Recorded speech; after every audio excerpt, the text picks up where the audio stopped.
Hello, আসসালামু আলাইকুম everyone. শুরু করতে যাচ্ছি সে আমার বন্দিনী, লিখেছেন তাসনিয়া হোসেন। বীরের তখনই ঈশার ভেজে চলে চোখ পড়ে। চুপচাপ তাকিয়ে থেকে নিচু স্বরে বলে, শাওয়ার নিয়েছে? পাশে দাঁড়িয়ে থাকা মারিয়া এলেনা মাথা নিচু করে হালকা করে মাথা নাড়িয়ে হ্যাঁ বলে। বীরের চোখ তখন ঈশার দিকে স্থির, কিন্তু পরক্ষণেই তার কণ্ঠ শক্ত হয়ে ওঠে। ওর চুল এখনো ভেজা কেন? কি জন্য আছো তোমরা সবাই এখানে? বীরের গলা চড়তেই ঘরটা জমে যায়।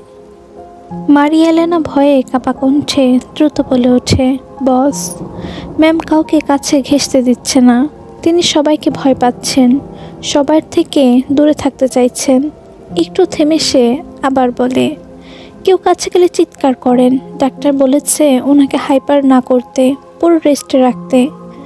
মারিয়া এলেনা মাথা নিচু করে রেখেই কথা চালিয়ে যায়, আমরা কিছু বলতে গেলে যদি রিয়েক্ট করেন, এই ভয়ে কিছু বলিনি। যদি ম্যামের মাথায় চাপ পড়ে, ডাক্তার স্পষ্ট করে বলেছেন ওনাকে কোনোভাবেই উত্তেজিত না করতে, এতে তার ক্ষতি হবে। বীর সব চুপচাপ শোনে, তার মুখে কোনো অভিব্যক্তি নেই। তারপর ধীর কিন্তু ভয়ঙ্কর শান্ত কণ্ঠে বলে, জ্ঞান ফেরার পর ও কিছু বলেছে? পুরনো কিছু কি মনে আছে ওর? আগের কিছু নিয়ে কোনো প্রশ্ন করেছে? মারিয়া এলেনার সঙ্গে সঙ্গে উত্তর দেয়, না বস, ম্যামের নিজের নামটাও মনে নেই। এই কথা শোনা মাত্র বীরের মুখে এক অদ্ভুত প্রশান্তির হাসি ফুটে ওঠে। চোখে ভেতরকার সেই দীর্ঘদিনের চাপ যেন মুহূর্তে হালকা হয়ে যায়। মনটা অস্বাভাবিকভাবে ফুরফুরে হয়ে ওঠে তার। অবশেষে যেভাবে সে চেয়েছে, এই মেয়েটাকে ঠিক সেভাবেই সে পাবে। একসময় ভেবেছিল সব কিছু করেও সে ঈশাকে দমাতে পারেনি, আর হয়তো পারবেও না। নিজের হাতের মুঠোয় আনতে পারবে না। এক মুহূর্তের জন্য নিরাশ হয়েছিল, কিন্তু এখন সব তার হাতের মুঠোয়। এখন সে সফল, সব কিছুর মতো এই জায়গায় তার জয় নিশ্চিত। এখন থেকে যেভাবে সে চাইবে, ঈশা ঠিক সেভাবেই থাকবে। তার কথাই মানবে, তাকেই চিনবে। তার মন মস্তিষ্ক বীর ছাড়া আর কোনো কিছুর অস্তিত্ব থাকবে না। বীর খুশি, আজ সে ভীষণ খুশি, আর সেটা তার মুখ দেখেই বোঝা যাচ্ছে। ঈশার গালে রাখা বীরের হাতটা আরও গাঢ় হয়ে ওঠে। আঙুলের চাপ ধীরে ধীরে গভীর হয়। তার ভিতরে সেই পৈশাচিক পুরুষসত্তা আজ শান্তি পেয়েছে। এতদিন শুধু শারীরিকভাবে সে থাকলেও এখন সব ক্ষেত্রে শুধু সেই থাকবে। হ্যাঁ, সে মাফিয়া বস, রাজবীর আলভারেজ, আর সে সব পারে। বীর হঠাৎ জিজ্ঞেস করে, খেয়েছেও? মারিয়া এলেনা মাথা নিচু করে রেখেই বলে, তেমন কিছু খাননি, 2 চামচ স্যুপ খাইয়ে ওষুধটা দিয়েছি। ঈশার শরীরে সেই ঠান্ডা হাতের অবাধ বিচরণে ঈশার ঘুম ছুটে যায়। ঈশা হঠাৎ চোখ মেলে, মাথার ভেতর ঝাঁঝা করছে। আলোটা সহ্য হয় না। তারপরই মুখের একেবারে সামনে এক অপরিচিত পুরুষের অবয়ব দেখে ঈশার চোখ দুটো বড় বড় হয়ে যায়, শ্বাস আটকে আসে। আহ! মুহূর্তেই ঈশা চিৎকার করে ওঠে। ঈশা বিছানা থেকে হড়বড় করে নেমে পড়ে। চারপাশে মানুষ, গার্ড, এত অচেনা চোখ, আর এই লোকটা, সব কিছু তাকে আরও আতঙ্কিত করে তোলে। সে দৌড়ে গিয়ে মারিয়া এলেনার গা ঘেঁষে দাঁড়ায়, একেবারে শিশুর মতো, যেন এই একজনই এখানে নিরাপদ। হঠাৎ এভাবে ঈশার চিৎকার আর তার দিক থেকে সরে যাওয়া দেখে বীরের কপালে ভাঁজ পড়ে। মুহূর্তে সে ভাঁজ বদলে যায় রাগে। কপালের রগ ফুলে ওঠে, হাত দুটো মুঠোবদ্ধ হয়ে যায়। ঈশার তার কাছ থেকে সরে যাওয়া, এটাই তার রাগের কারণ। ঈশা কাপা গলে চিৎকার করতে থাকে, কে এই লোক? আন্টি, কে উনি? এখানে কেন? তার চোখ দুটো ছুটে বেড়াচ্ছে। নতুন মানুষ মানে তার কাছে হুমকি। মস্তিষ্ক কিছু চিনতে পারছে না, কিন্তু ভয়টা প্রবল। অপরিচিত মুখ দেখে তার শরীর নিজ থেকে প্রতিরোধে চলে যাচ্ছে। মারিয়া এলেনা দ্রুত ঈশাকে শান্ত করার চেষ্টা করে, নরম গলায় ধীরে ধীরে বোঝায়, উনি আমাদের বস, আপনার হাজব্যান্ড, আপনি ভয় পাবেন না ম্যাম। কিন্তু ঈশা যেন একটাও কথা শুনছে না। তার চোখে আতঙ্ক, শরীর শক্ত হয়ে আছে। বীর নিজেকে শান্ত রাখার চেষ্টা করে, কিন্তু স্বভাবসুলভভাবে সে নিজের রাগ কখনোই নিয়ন্ত্রণ করতে পারে না। দাঁতে দাঁত চেপে চুপ করে বসে শুধু ঈশার আচরণ দেখছে। এদিকে ঈশা আরও জোরে চিৎকার শুরু করে, এই লোককে বলুন এখান থেকে চলে যেতে, এই লোককে বলুন চলে যেতে। উনি এখানে কেন, কেন এখানে এসেছেন, কে উনি, বলুন চলে যেতে। কণ্ঠ ভেঙে যাচ্ছে ঈশার, আহাজারিতে রূপ নিচ্ছে তার ভয়। রানিয়া আর মারিয়া এলেনা দুজনেই তাকে শান্ত করার চেষ্টা করে, বোঝানোর চেষ্টা করে, কিন্তু ঈশা যেন ঠিক করে রেখেছে সে কারোর একটা শব্দ শুনবে না। বীর অনেকক্ষণ চুপ করে এই দৃশ্য দেখে, চোয়াল শক্ত হয়ে আছে তার, চোখে জমে উঠেছে ঝড়। শেষমেশ ধৈর্য পুরোপুরি ফুরিয়ে যায়। বীর গর্জে ওঠে, I want this room cleared, everyone leave this room right now. বীরের হঠাৎ সেই বজ্রকণ্ঠী চিৎকার সবাই কেঁপে ওঠে। ঈশা ভয়ে মারিয়া এলেনাকে আরও আঁকড়ে ধরে। এক সেকেন্ডের জন্য কেউ নড়াচড়া করার সাহস পায় না। সবাই জানে বীর রেগে গেলে কি হতে পারে। ঈশাকে বোঝানোর হাজার চেষ্টা করেও তার ব্যর্থ, আর এই ব্যর্থতাই বীরের রাগের আরও তীক্ষ্ণ করে তুলছে। গার্ডরা একে একে মাথা নিচু করে রুম থেকে বেরিয়ে যেতে শুরু করে। কেউ চোখ তুলে তাকায় না। একটার পর একটা ছায়া দরজার বাইরে মিলিয়ে যায়। সবাইকে চলে যেতে দেখে ঈশা আরও ঘাবড়ে যায়। ভয়ের চাপে তার শ্বাস দ্রুত হয়ে আসে। সে আঁকড়ে ধরে মারিয়া এলেনাকে, যেন এই একমাত্র মানুষটা হারালেই সে পুরো অন্ধকারে পড়ে যাবে। মারিয়া এলেনা তাকে ছাড়ানোর চেষ্টা করে, কিন্তু ঈশা শক্ত করে জাপটে ধরে আছে। তার হাত কাঁপছে, চোখে জমে উঠেছে আতঙ্কের জল। ঈশা মিনতি করে বলে, আন্টি আমাকে এখানে একা ছেড়ে যাবেন না, আন্টি আমাকে এখানে ছেড়ে যাবেন না, আমার খুব ভয় করছে, আমাকে নিয়ে যান প্লিজ। বীর শক্ত চোখে তাকায় মারিয়া এলেনার দিকে। তার দৃষ্টিতে কোনো নরমতা নেই, শুধু নিয়ন্ত্রণ আর মালিকানার কঠিন দাবি। মারিয়া এলেনা জোর করে ঈশাকে নিজের থেকে ছাড়িয়ে নেয়। মারিয়া এলেনা বেরিয়ে যেতেই দরজাটা অটোমেটিকভাবে বন্ধ হয়ে যায়। ঈশা দৌড়ে গিয়ে দরজায় আঘাত করতেই থাকে, বারবার শব্দ করে ডাকতে থাকে, চিৎকার করতে থাকে দরজা খুলতে, কিন্তু ওপাশ থেকে কোনো সাড়া আসে না। বীর রুম জোরে পায়চারি করতে থাকে। ভারী বুটের শব্দ মার্বেল মেঝেতে প্রতিধ্বনি তোলে। তারপর হঠাৎ থেমে ডিভানের কাছে গিয়ে পায়ের ওপর পা তুলে বসে পড়ে। সিগারেট ধরায়, ধোঁয়া ধীরে ধীরে বাতাসে উড়ে ছড়িয়ে পড়ে। এদিকে ঈশা ভয়ে জড়সড় হয়ে পড়ে। চিৎকার করতে করতে একসময় তার গলা শুকিয়ে আসে, শরীর নিস্তেজ হয়ে যায়। সে হাঁপিয়ে যায়, দেওয়ালের পাশে বসে পড়ে, চোখে শুধু আতঙ্ক আর অসহায়তা। বীর বসে বসে দেখছে ঈশা কিভাবে ধীরে ধীরে তার কাছ থেকে দূরে সরে যাচ্ছে, যেন প্রতিটা নিঃশ্বাসে সে পালানোর রাস্তা খুঁজছে। বীর নিজেকে শান্ত করার চেষ্টায়, সে চাইছে না রাগের মাথা এমন কিছু করতে যাতে ঈশার মস্তিষ্কে তাকে নিয়ে কোনো নেগেটিভ ধারণা আসে। এজন্য সে কাছে যাচ্ছে না ঈশার। তাকে ঠান্ডা মাথায় সব হ্যান্ডেল করতে হবে। এই মুহূর্তে বীরের মাথার ভেতর একটাই কথা ঘুরছে বারবার, ওই সময় যদি সে উপস্থিত থাকতো তাহলে আজ এই দৃশ্য দেখতে হতো না। তাহলে ঈশা এভাবে মারিয়া এলেনার কাছে আশ্রয় খুঁজত না, তার কাছে ঠাঁই নিত, ভয় পেয়ে তার থেকে পালিয়ে বেড়াতো না, তার বুকে আশ্রয় নিত। বীর চোখ না সরিয়ে ঈশার দিকে তাকিয়ে থাকে, হাতে সিগারেটটা ধীরে ধীরে শেষ করে। শেষ ধোঁয়াটুকু বাতাসে ছেড়ে দিয়ে নিচু কিন্তু কঠিন গলায় বলে, এখানে আসো। শব্দটা শুনেই ঈশা আরও সরে যায়। বীর দেওয়ালের সাথে ঠেকে যায় আরও, যেন দেওয়ালের ভেতর ঢুকে গেলে সে নিরাপদ থাকবে। বীর সব দেখছে, ঈশার চোখের ভয়, শরীরের কাঁপুনি, তার দৃষ্টি এড়িয়ে যাওয়া, একটাও তার নজর এড়ায় না। বীর উঠে দাঁড়ায়, ধীরে ধীরে হাঁটতে হাঁটতে ঈশার দিকে এগিয়ে যায়। বীর কাছাকাছি আসতে ঈশার বুক ধড়ফড় করে ওঠে।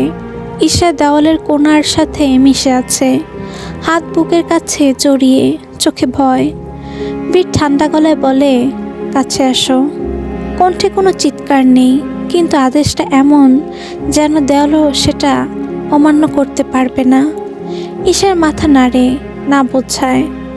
তার ঘোলাটে চোখ জোড়া পেয়ে অশ্রু গড়িয়ে পড়ে। ঈশা আরও সরে যায়। বীরের চোখ শুরু হয়। সে শান্তভাবে বলে, ভয় পেও না। বীরের কণ্ঠ ভারী, গভীর। আমি তোমার ক্ষতি করব না। ঈশা ফিসফিস করে বলে, আপনি কে? কে আমাকে এখানে আটকে রেখেছে? বীর ঈশার আরও কাছে ঘেঁষে, শরীরে হালকা স্পর্শ লাগে। ঈশা দম আটকে আসে, চোখ বড় হয়ে যায়। কাছে আসবেন না। কণ্ঠ কাঁপছে ঈশার, প্লিজ। বীর থামে না। ঈশা হঠাৎ ছুটতে চায়। ঠিক তখনই বীর তার এক হাত ধরে টানে। এক মুহূর্তের মধ্যে ঈশা বীরের শক্ত বাহুতে বন্দী হয়। বীর তাকে কোলে তুলে নেয়। ঈশা ছটফট করে, ছাড়ুন, আমাকে ছাড়ুন।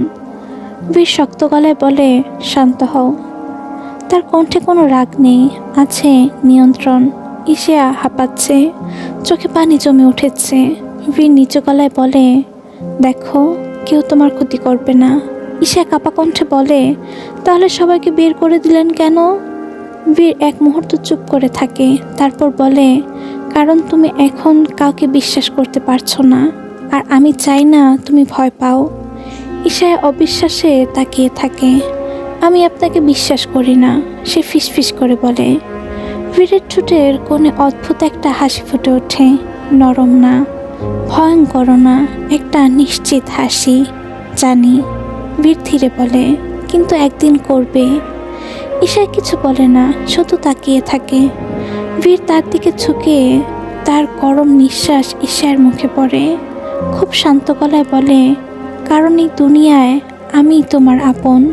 একমাত্র আমি আছি যে তোমাকে কখনো ছেড়ে যাবে না। আমি ছাড়া আর তোমার কেউ নেই। ঘরটা নিঃশব্দ, শুধু ঈশার দ্রুত শ্বাস আর বীরের স্থির উপস্থিতি। বীর ঈশাকে নিজের কোলে নিয়েই বসে। ঈশা উঠতে চায়, জোর খাটায়। বীর সঙ্গে সঙ্গে তার নরম উদরে মাঝখানে শক্ত করে চাপ দিয়ে ধরে রাখে। আঘাত নয়, নিয়ন্ত্রণ, যাতে ছুটতে না পারে বীরের বাঁধন থেকে। একটা নীরব অধিকার বোধ, যেটা বীর বুঝিয়ে দিচ্ছে তার অজান্তে তার বাঁধন থেকে ছোটা অসম্ভব। ঈশা চাইলেও তার থেকে দূরে যেতে পারবে না সে। ঈশা যত নড়ছে, বীরের হাত তার শরীরে তত শক্ত হচ্ছে। ঈশার শরীর মুহূর্তে শক্ত হয়ে আসে, শ্বাস এলোমেলো হয়ে ওঠে। চোখ দুটো বড় বড় করে সে তাকিয়ে থাকে। এই লোকটা যে কোনো মুহূর্তে তাকে আঘাত করবে, এই ভয়ে সে যেন পাথর হয়ে গেছে। বীর সেটা বুঝতে পারে। সে জোর করে কিছু বলে না, কোনো চিৎকার নেই, কোনো আদেশ নেই, শুধু ধীরে ধীরে একদম নিচু স্বরে বলে, ভয় পেও না, আমি তোমাকে কিছু করব না। ঈশা কাঁপা কণ্ঠে বলে, আমাকে ছেড়ে দিন, আমি কিছু বুঝতে পারছি না, আমি এখানে কেন? বীর একটু রাগ দেখায় না, তার কণ্ঠ আরও নরম হয়ে আসে। তোমার একটা অ্যাক্সিডেন্ট হয়েছিল, তুমি তখন খুব অসুস্থ ছিলে। আমি তোমাকে এখানে নিয়ে এসেছি যেন তুমি নিরাপদে থাকতে পারো। ঈশার চোখ কুঁচকে তাকায়। আপনি কে? এই প্রশ্নটার জন্য বীর প্রস্তুত ছিল। সে ঈশার চোখের দিকে তাকিয়ে ধীরে বলে, আমি রাজবীর। আর তুমি? ঈশায়া। ঈশার নিজের নাম শুনে চমকে ওঠে। ঈশায়া? বীর মাথা নাড়ে, হ্যাঁ, মিসেস ঈশা বীর। এটাই তোমার নাম, এটাই তোমার পরিচয়, আর আমি তোমার স্বামী। এ কথাটা ঈশার মাথায় ঢুকে না। সে কিছু বলতে গিয়েও থেমে যায়, মাথা ধরে আসে, বুক ধরফর করতে থাকে। বীর সেটা লক্ষ্য করে। সে আর এক মুহূর্ত চাপ দেয় না। এখন এসব বোঝার দরকার নেই, শুধু এইটুকু জানো, তুমি পৃথিবীর সব থেকে নিরাপদ জায়গায় আছো। এখানে কেউ তোমার কোনো ক্ষতি করতে পারবে না। আমি আছি তোমার সাথে, তোমার ছায়া হয়ে। ঈশা চুপ করে থাকে। ঈশার চুল হালকা ভেজা। বীর ধীরে তাকে সাবধানে কোলে নেয়, নামিয়ে ডিভানে বসায়। কোনো প্রশ্ন না করতেই হেয়ার ড্রায়ার হাতে নেয়।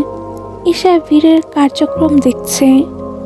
ড্রায়ারের হালকা গরম বাতাসে ঈশার ভেজা চুল শুকাতে থাকে। বীর খুব সাবধানে কাছে, যেন শব্দে বা স্পর্শে ঈশার আবার ভয় না পেয়ে যায়। হাঁটু সমান চুলগুলো সে আলতো হাতে শুকিয়ে দেয়। ঈশাকে অন্যমনস্ক দেখে বীর আবারও বলে, কেউ তোমাকে জোর করবে না, কেউ তোমার কাছে আসবে না। যদি তুমি না চাও, এটা তোমার বাড়ি, এখানে সব তোমার। তুমি যেভাবে চাইবে সেভাবেই সব হবে, ঠিক আছে? ভয় পাবে না। চুল শুকাতে শুকাতে ঈশার শরীরে টান ধীরে ধীরে ঢিলে হয়। চোখের আতঙ্ক পুরোপুরি যায় না, কিন্তু ভয়টা আর আগের মতো ধারালো নেই। বীর হেয়ার ড্রায়ার নামিয়ে রাখে। আজ তুমি রেস্ট নাও, কাল যখন তোমার ভালো লাগবে তখন কথা হবে। ঈশা ধীরে মাথা নাড়ে। কিছু বুঝেছে কিনা সে নিজেও জানে না, কিন্তু এই লোকটা খারাপ না। লোকটার কথায় তাকে খারাপ মনে হচ্ছে না। এই মুহূর্তে তাকে আঘাত করছে না, এই অনুভূতিটুকুই তার জন্য অনেক। বীর তাকে আবার কোলে তুলে নেয়। ঈশা হকচকিয়ে তার কলার আঁকড়ে ধরে। বীর ধীরে ধীরে তাকে বিছানায় শুইয়ে কমফোর্টার টেনে দেয়। এইবার ঈশা আর বাধা দেয় না। বীর উঠে দাঁড়ায়, একবার পিছনে তাকায়। তার চোখে কোনো কোমল প্রেম নেই, আছে একজন মাফিয়া বসের নিয়ন্ত্রণে শান্ত আত্মবিশ্বাস। সে জানে এখন ভয় দিয়ে নয়, আজ থেকে সে নতুন করে ঈশাকে নিজের করে গড়বে। বীর চলে যায়। রুমের দরজা পেরিয়ে সে বাইরে দাঁড়িয়ে থাকা সবাইকে ঠান্ডা গলায় বলে দেয়, ওকে একা ছেড়ে দাও, কেউ এখন ওর কাছে যাবে না। সবাই মাথা নাড়ায়। কথাটা বলে বীর শীষ বাজাতে বাজাতে করিডোর পেরিয়ে যায়। তার মুখভঙ্গি নির্লিপ্ত, যেন সে কোনো যুদ্ধক্ষেত্র ছেড়ে আসছে না, বরং দাবার বোর্ডের নিজের গতি ঠিক জায়গায় বসিয়ে দিয়েছে। তার ঠোঁটে লেগে থাকা হাসিটা ভয়ঙ্কর। এই হাসি বিজয়ের নয়, এটা মাইন্ড গেমের প্রথম রাউন্ড জেতার হাসি। বীর জানে সে এখন ঈশার মাথার ভেতরে ঢুকে গেছে, শরীর নয়, মনটা এবার আসল লক্ষ্য। এবার সে ঈশার মন মস্তিষ্ক নিজের দখলে চায়। যেভাবে সে চাইছে ঠিক সেভাবে ঈশাকে ধীরে ধীরে নিয়ন্ত্রণ করছে। ঈশা শুয়ে আছে, চোখ দুটো উপরের দিকে স্থির, কিন্তু তার চোখে কিছুই ধরা পড়ছে না। মিথ্যার বেড়াজাল তাকে চারপাশ থেকে আষ্টে পৃষ্ঠে জড়িয়ে ধরেছে। বীরের কথাগুলো বারবার তার মাথার ভেতরে ঘুরছে, এক একটা শব্দ নখের মতো মগজে আঁচড় কাটছে। তারপর মারিয়া এলেনার কথা মনে পড়ে। উনি তো কি বলেছে? ঈশা মনে করার চেষ্টা করছে। এই লোকটা একটু আগে যে নামটা বলেছিল, ঠিক সেই নামটাই তো ওই আন্টি বলেছিলেন। ঈশার ঠোঁট শুকিয়ে আসে। তাহলে এই লোকটাই কি সেই মানুষ যার কথা সবাই ফিসফিস করে বলছিল? ঈশা উঠে বসে। আগের মতো আর ছটফট করছে না সে। ভয়ের জায়গাটা এখন কৌতূহলে রূপ নিচ্ছে। ঈশা ধীরে ধীরে পুরো রুমে চোখ বোলায়, খতিয়ে দেখে একটা একটা কোণ, দেওয়াল, সাজানো জিনিসপত্র। এই রুমটা বিলাসবহুল, কিন্তু অস্বাভাবিকভাবে শান্ত। হঠাৎ তার চোখ গিয়ে পড়ে দেওয়ালের মাঝখানে ঝুলে থাকা বিশাল এক ফ্রেমে। ওই লোকটার ছবি। ঈশার বুক ধড়াস করে ওঠে। আগে ভয়ের কারণে তাকায়নি, কিন্তু এখন তাকায়। সে গভীর দৃষ্টি, কঠোর চোয়াল, ঠান্ডা চোখ। এই লোকটা তার স্বামী। শব্দটা মাথার ভেতরে গেঁথে যায়। ঈশা ধীরে ধীরে উঠে দাঁড়িয়ে ফ্রেমটার সামনে যায়। কাপা হাতে ছবির ওপর হাত বোলায়। ঠান্ডা কাচের ওপারে থাকা মানুষটা যেন তাকিয়ে আছে তার দিকে। অন্যদিকে ভিড় বসে আছে তার অফিস রুমে। ডার্ক লাইটিং, চারপাশে স্ক্রিন, সব স্ক্রিনে ঈশায়া। তার রুমে সিসিটিভি ফুটেজ চলছে। সে কি করছে, কি দেখছে, কোথায় তাকাচ্ছে, একটা মুহূর্ত তার নজর এড়াচ্ছে না। বীরের ঠোঁটে ফুটে ওঠে সেই তীক্ষ্ণ ভয়ঙ্কর হাসি। এটাই সে চেয়েছিল। ঈশা তাকে নিয়ে ভাবছে। রুম জুড়ে ছড়িয়ে আছে ঈশার অসংখ্য ছবি। ঈশা দেওয়ালে ঝোলানো কয়েকটা ছবির সামনে দাঁড়ায়, বিশেষ করে সেই ছবিগুলো যেখানে বীর তার পাশে। সে বারবার তাকায়, চোখ সরাতে পারে না। একটা অস্বস্তিকর অনুভূতি তার ভেতর ঢুকে পড়ে। ও কি সব ভুলে গেছে? এগুলো দেখেও কোনো তার কিছু মনে পড়ছে না? তার সাথে সত্যিই কিছু একটা হয়ে গেছে। এগুলো তো মিথ্যা না, সব কিছুই তো তার চোখের সামনে। এসে মাথায় হাত চেপে ধরে, বীর ব্ল্যাক কফির ধীরে চুমুক দেয়। তার দৃষ্টি স্ক্রিনে স্থির, যেখানে বৃষ্টির মতো নেমে আসছে ঈশার প্রতিটা নড়াচড়া। সে অপেক্ষা করছে। ঈশা আবার বেডসাইড টেবিলের কাছে আসে। ওখানে রাখা একটা ছবি তার চোখে পড়ে। লাল দুপাট্টায় ঢাকা তার নিজের মুখ। চেনা অথচ অচেনা। ঈশা ছবিটা হাতে নিয়ে বসে পড়ে। হৃদয়ের ভেতরে অদ্ভুত একটা অনুভূতি জন্ম নেয়। ভয়, প্রশ্ন আর অচেনা টানের মিশ্রণ। ঈশা বুঝতে পারে না এই ঘরটা কি তার কারাগার, নাকি ধীরে ধীরে তৈরি করা একটা ফাঁদ। আর বীর সে জানে, একটা মেয়েকে আটকে রাখতে সবচেয়ে ভয়ঙ্কর উপায় হলো তার মনের সন্দেহ ঢুকিয়ে দেওয়া, তার বাস্তবতাকে প্রশ্নবিদ্ধ করা, আর সব শেষমেশে তাকে বিশ্বাস করানো এই বন্দিত্বই তার নিরাপত্তা। এখানেই সে সুরক্ষিত, আর সেই তার একমাত্র আপন।